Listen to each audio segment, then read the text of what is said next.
Assalamualaikum warahmatullahi wabarakatuh.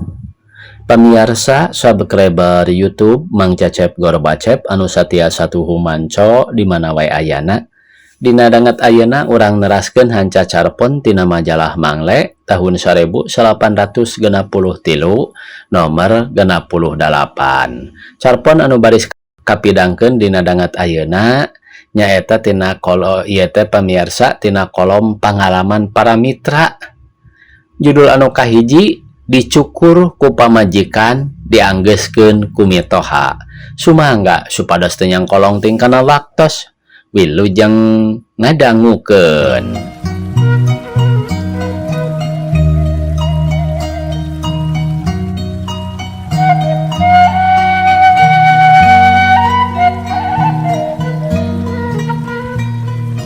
Kulantaran duit keur dicukur kaceot deui ku kaperluan dapur nya masing tara biasa oge kuring boga pikiran drastis minta dipangnyukurkeun ka pamajikan.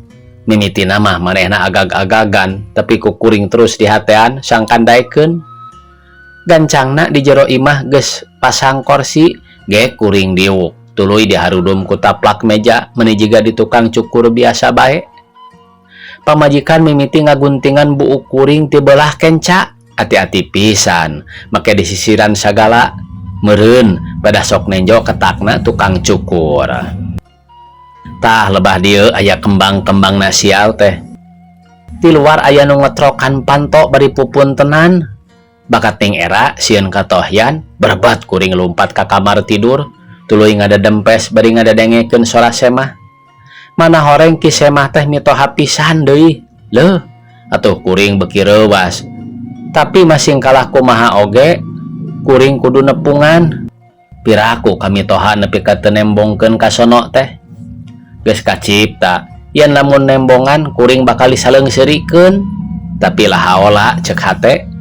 Gancangna carita kuring nepungan mitoha barang red. Barang gar nu nyaleungseurikeun mitoha awewe jeung mitoha lalaki.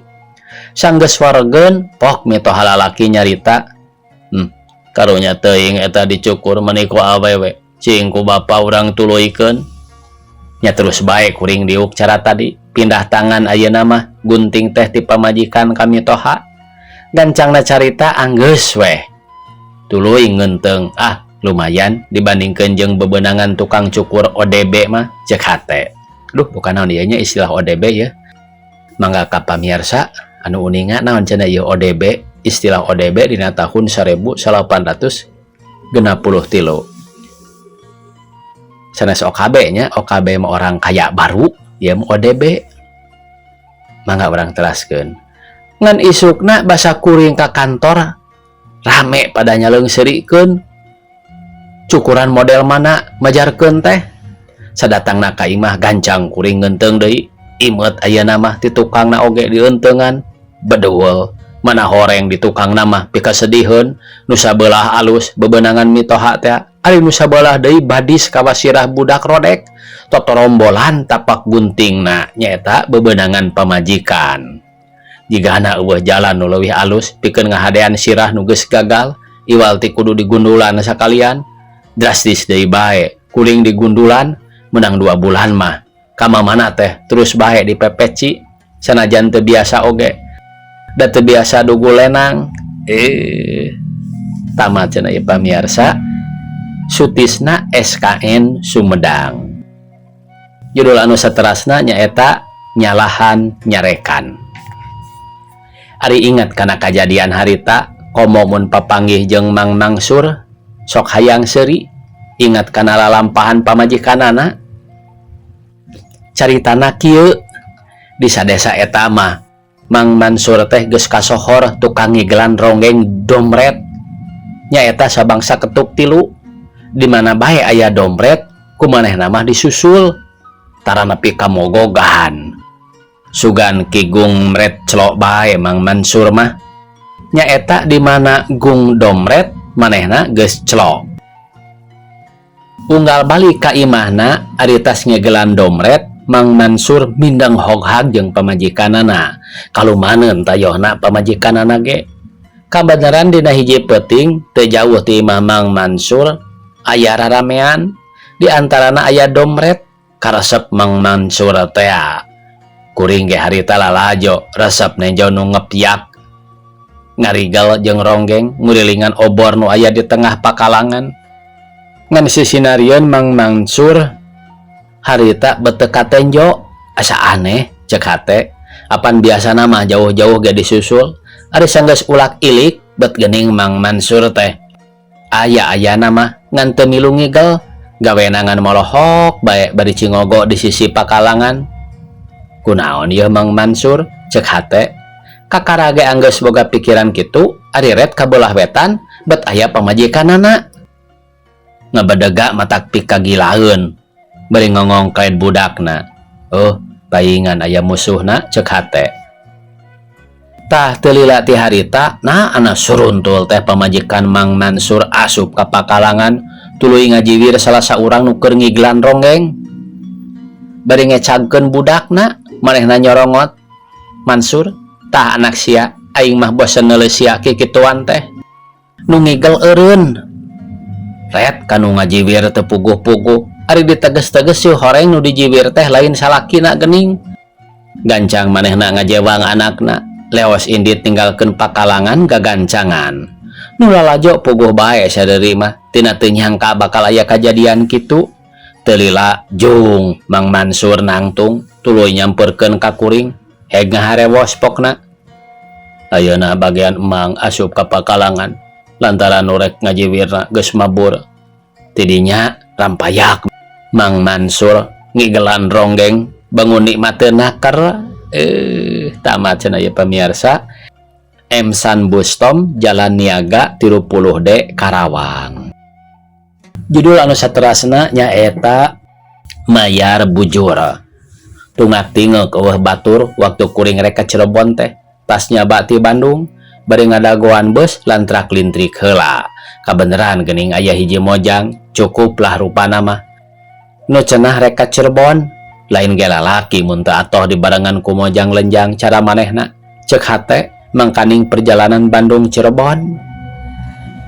Ngan resikona teh meureun mun jajan kudu ngajajanan jeung nupang beratna kudu bisa merenahkeun manehna dina beus.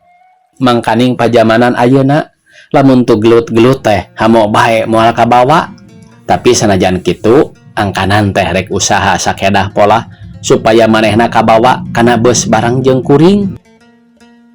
Waktu aya beus Cirebon ana reok teh nu maruru pahibut lain di kieuna. Kuring teh cicingeun sanggeus menta idin ka Nyi Mojang bari sakalian mi HP babawaan gancang ngudag beus. Tayohna lamun terus-terusan kieu mah di urang bakal loba pijuaraeun balap lompatnya da mindeng latihan. Kabeneran bet menang tempat tuluy dibesetkeun keur duaaneun. Keur manehna hiji sisi janela. Tapi nu arasup karepna teh rek nyorobot bae. Kulantaran kitu taya deui jalan manehna kudu gancang bisa asup kana beus. Nganti mana atuh lawangna da tina pantomah pimanaeun jelema sakitu pagelek-gelekna. Kapaksa jalan kana jandela leuh mangkaning mojang ari teu kitu kumaha tuh da kuring nyekelan leungeunna ti luar didogong-dogong ku calo lebah bujurna pisan. Alhamdulillah cek hate waktu manehna geus diuk digigireun kuring. Tapi keur kitu neng bayaranana ceuk hiji calo. Apan parantos kanu itu ongkos naikkeun barang mah tembal Nyi Mojang. Tah can abdi maneng. Nurut naon Mang? Kuring nanya. Har, apan ku Mang neng tiasa lebet teh didorong imbitna. Supaya ulah loba omong gancang bae si calo teh dibere duit sanajan dina hate mah. Lamun aing jadi calo eta gitu moal menta bayaran daek mayar malah tamat pamirsa. Didi Suhardi Pasapen Kuningan. Judul anu saterasna nyaeta Maca Surat Disolokan. Ka kantor datang surat ti kabogoh. Saha nu teu bungah nampa surat kitu ari kangaranan keur beger mah. Gancang dibuka kertasna biru ngora mangsina biru kolot. Dedeleuan maneh jiga menang nyuat bae eta aksarana. Ari rek dibaca pisan beteng usial puguh harita teh keur nyeri beteng geus aya kana 2 poena. Kuring sabil maca heula surat atawa kacai heula. Kulantaran kaditu berat ka dieu berat nya surat teh dibawa ka cai. Ari cai teh disusukan dipipireun kantor. Sanggeus tarapti gog kuring nagog asa menang 2 kanikmatan, kahiji bisa ngalongsongkeun beteng, kadua maca surat ti bebene. Sajeroning kitu teh beri terus tetanggahan katonggo bisi aya nu nangenan. Barang tengah-tengahna maca surat beteng usial deui pohara pisan. Gancang kuring ngaluarkeun tanaga. Nah atuh batu anu ditincak teh bet ngagiclek gejebur kuring ti gejebur da ti soledat. Hayang seuri ari geusna mah baju jibreg surat ti bebene baseuh nepi ka teu kaciri aksarana hiji-hiji acan. Lamun aya nu nenjo kalakuan kuring harita kabasna kadalege ngah kai seuri jeung seurikeun kuring. Tamat ya pemirsa. Memet AM Jalan Sayang nomor 80 TD. Duh kanaon itu TD teh nya pemirsa. Judul anu saterasna Ampun Pak Ampun. Kajadian tahun 1848 di salah sahiji perkebunan di wewengkon Sukabumi belah kulon, harita pamarentahan Nika nempatkeun pasukanana di dinya nu lolobana mah biasa bae bangsa urang. Dina hiji peuting eta tempat diserang ku pasukan gerilya kuring milu. Kulantaran kakuatan pasukan gerilya harita kabeneran leuwih unggul, kapaksa serdadu Nika teh merubus pabuni-buni. Atuh ku kitu teh sama menapisan para gerilya asupna kadinya. Sanajan bari poek mongkleng oge, datayohna listrikna dipareuman kabeh. Waktu ngareret ka pasir, pohara kuring kagetna, dumeh nenjo cahaya siga nu nyenter ti handap ka luhur. Gancang kuring mere isarah ka babaturan, ngajak ngabuktikeun. Tuluy kuring ka tilu babaturan ngatayep bari nodongkeun bedil murut tempat nu aya cahayaan eta. Sanggeus rada deket, hawar-hawar sadaya jelema nu ngomong bangun sieun, pokna, ampun Pak, ampun, jangan tembak saya, kasihan anak saya Pak, ampun Pak, ampun. Kuring tiluan silih reret teu ngarti, sarta sanggeus kitu tuluy ngatayep deui ngadeukeutan ambeh leuwih tetela. Teu lila sora teh leuwih atras, sarta katembong belegedegna jalma nu ngadaplok dina gawir. Leungeunna duanana muntang pageuh nakara. Ari sanggeus disidik-sidik, tetela manehna teh serdadu Nika nu geus teu bisa walakaya, kasorotan ku cahaya baterena sorangan nu nogel dina saku tukang calanana. Tayohna waktu manehna ngalabuhkeun maneh, baterena kakontakeun tuluy nyorot dina saku calanana ka luhur.